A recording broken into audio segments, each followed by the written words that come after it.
পরিবর্তনের ক্ষেত্রে কর্নেল ওসমানী বা বাংলাদেশ সরকারের কোনো এখতিয়ার নেই। বইয়ের ৬৭ নম্বর পৃষ্ঠায় বলা হয়েছে, মুজিব বাহিনী এতটাই উচ্ছৃঙ্খল, অন্তর্ঘাতমূলক এবং মুক্তিযুদ্ধ বিরোধী কার্যকলাপ শুরু করে যে শীঘ্রই মুজিব বাহিনীকে মুক্তিযুদ্ধ কমান্ডের অধীনে আনা না হলে মুক্তিযুদ্ধের সর্বাধিনায়ক জেনারেল ওসমানী পদত্যাগ করবেন বলে তাজউদ্দিনকে সাফ জানিয়ে দেন। মূলধারা ৭১-এর ৬৬ নম্বর পাতায় বলা হয়েছে, বিভিন্ন সূত্রে প্রকাশ পায় মুজিব বাহিনীর কেবল প্রশিক্ষণ নয়, অস্ত্রশস্ত্র ও যাবতীয় রসদের যোগান আসে রয়ের বিশেষ উপসংস্থা থেকে এবং উপসংস্থার প্রধান জেনারেল উবান গেরিলা প্রশিক্ষণ ও ব্যবস্থাপনা বিশেষজ্ঞ হিসাবে মুজিব বাহিনী গড়ে তোলার দায়িত্বে রয়েছেন। একই পাতায় বলা হয়েছে, পক্ষান্তরে ক্ষেত্রবিশেষ মুক্তিযোদ্ধাদের অস্ত্র কেড়ে নেয়া, তাদের অনুগত্য পরিবর্তন করতে চাপ প্রয়োগ করা এবং প্রবাসী সরকারের মন্ত্রিসভার বিরুদ্ধে প্রকাশ্যে বিদ্রোহ প্রচারণা চালানোর মাধ্যমে কেবল যে মুক্তিযুদ্ধকে ভেতর থেকে দুর্বল করে ফেলা হচ্ছিল তা নয়, অধিকন্তু আশ্রয়দাতা দেশের অর্থাৎ ভারতের উদ্দেশ্য সম্পর্কে এক সন্দেহের আবহাওয়াকে উৎসাহিত করে তোলা হচ্ছিল। এত কিছুর পরও তাজউদ্দিন, জেনারেল ওসমানী, জিয়াউর রহমানের নেতৃত্বে বাংলাদেশ স্বাধীন হয়েছে। স্বাধীনতার পর রয়ের নিয়ন্ত্রণে থাকা মুজিব বাহিনী চলে যায় স্বাধীন বাংলাদেশের ক্ষমতার কেন্দ্রে। আর যুদ্ধ না করেও শেখ মুজিব হয়ে গেলেন জাতির পিতা, সেই সাথে অঘোষিত এক নায়ক। শেখ মুজিবের চক্করে শেখ মুজিব আগাগোড়া একজন মুক্তিযুদ্ধ বিরোধী হয়ে গিয়েছিলেন। মুক্তিযুদ্ধের কতটা কট্টর বিরোধী হয়েছিলেন সেটা বোঝা যায় সংসদে প্রথম মুক্তিযুদ্ধে নিহতদের স্মরণে একটি শোক প্রস্তাব উত্থাপনের মাধ্যমে। সেই শোক প্রস্তাবটি কত বড় প্রতারণা তা দেখলেই বোঝা যায়। যেহেতু মুক্তিযুদ্ধে শেখ মুজিব কিংবা তার মুজিব বাহিনীর কোনো কৃতিত্ব ছিল না, সে কারণে প্রস্তাবে মুক্তিযুদ্ধে অংশ নেওয়া গুরুত্বপূর্ণ ব্যক্তি, বীর শ্রেষ্ঠ কিংবা যুদ্ধে নেতৃত্ব দেওয়া ইস্ট বেঙ্গল রেজিমেন্টের গুরুত্বপূর্ণ ইউনিটের মুক্তিযোদ্ধাদের নাম এড়িয়ে যাওয়া হয়। বিপরীতে শুধুমাত্র নিজের পছন্দের কিছু মানুষের নাম স্মরণ করে শোক প্রস্তাব উত্থাপন করেন শেখ মুজিব।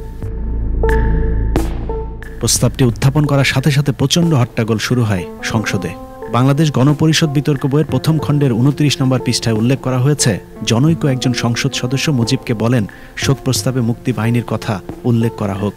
জনৈক সেই সংসদ সদস্যকে শেখ মুজিব চালাকি করে বলেন, আপনারা শান্ত হন, সবার নামই প্রস্তাবে আসবে, কিন্তু মৃত্যুর আগ পর্যন্ত আর কখনই সেই প্রস্তাব সংস্কার করা হয়নি।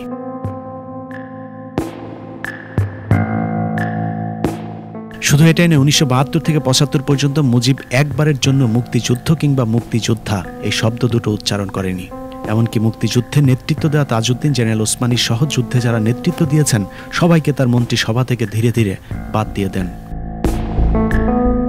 সারা জীবন বাঙালির জন্য আন্দোলন করে আসা মাওলানা ভাসানীকে মুক্তিযুদ্ধের পুরো সময়টাতে অনেকটা বন্দী করে রাখে ভারত। এদিকে যে তাজউদ্দিনের নেতৃত্বে দেশ স্বাধীন হলো, তাকে বাদ দিয়ে শেখ মুজিবকে জাতির পিতা বানানোর সিদ্ধান্তটা যে ভারতের ভুল ছিল তা ভুট্টোকে লাল গালিচা সম্বর্ধনা দিয়ে বাংলাদেশে আনা এবং সবশেষ ওআইসি সম্মেলনে যোগ দিতে মুজিবের পাকিস্তান সফরের মধ্য দিয়ে প্রমাণিত হয়।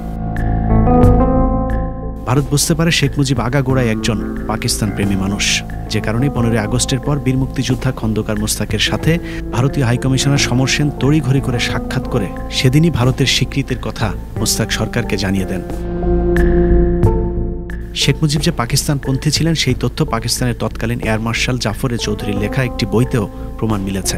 তিনি তার মোজাইক অফ মেমোরি বইতে লিখেছেন, যুদ্ধের পুরো ৯ মাস সময় মুজিব জেলে ছিলেন বলা হলেও শেখ মুজিব এবং ডক্টর কামাল আসলে একজন মেজরের বাসায় ছিলেন।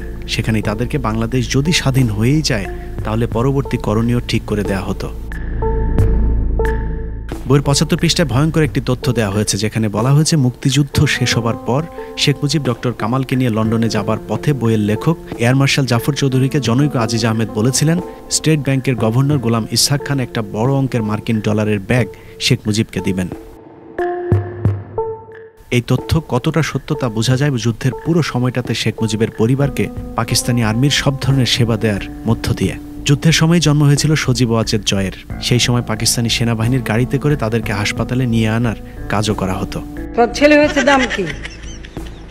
তার বললাম নাম জয়। इसका मतलब क्या है? তা বললাম জয় মানে জয়, জয় মানে ভিক্টরি, জয় মানে আনন্দ, জয় মানে ভিক্টরি। যখন বলছি জয় মানে ভিক্টরি তখন ওর খুব মেজাজ খারাপ হয়ে গেল। ও ঘুরে যখন চলে যাওয়ার সময় বলতেছে और एक नमरूद पैदा हुआ। এমনকি যুদ্ধের সময় গোপালগঞ্জে শেখ মুজিবের পিতা অসুস্থ হলে তাকে সেনাবাহিনীর হেলিকপ্টারে করে ঢাকায় এনে চিকিৎসাও দিয়েছিল পাকিস্তান সেনাবাহিনী। অথচ কথিত রাজাকার স্বাধীনতা বিরোধী জিয়াউর রহমানের পুরো পরিবারকে সেই সময় পাকিস্তানি সেনাবাহিনী নির্যাতন সহ্য করতে হয়েছিল। শেখ মুজিব আজ নেই, মৃত মানুষকে নিয়ে সমালোচনা না করাই ভালো। কিন্তু মিথ্যা দিয়ে একজন স্বাধীনতা বিরোধীকে উপরে উঠাতে গিয়ে যখন দেশপ্রেমিক মুক্তিযোদ্ধাদেরকে স্বাধীনতা বিরোধী বানানোর চেষ্টা করা হয়, তখন সত্য ইতিহাস অনুসন্ধান করা অবশ্যম্ভাবী হয়ে দাঁড়ায়। আল্লাহ হাফেজ। Well, I disagree with Mr. Nehru more than 100% of that. আজ বাংলা থেকে বদিন আর নাই। আমাদের সংগ্রাম চলবেই চলবে। Ziaur Rahman do hereby declare independence of Bangladesh. জনগণের প্রতিনিধির কাছে ক্ষমতা হস্তান্তর করতে হবে। You mean independence? That I don't mean. Mujib ক্ষমতায় টিকে থাকার জন্য হাজার হাজার রাজনৈতিক কর্মীকে হত্যা করে।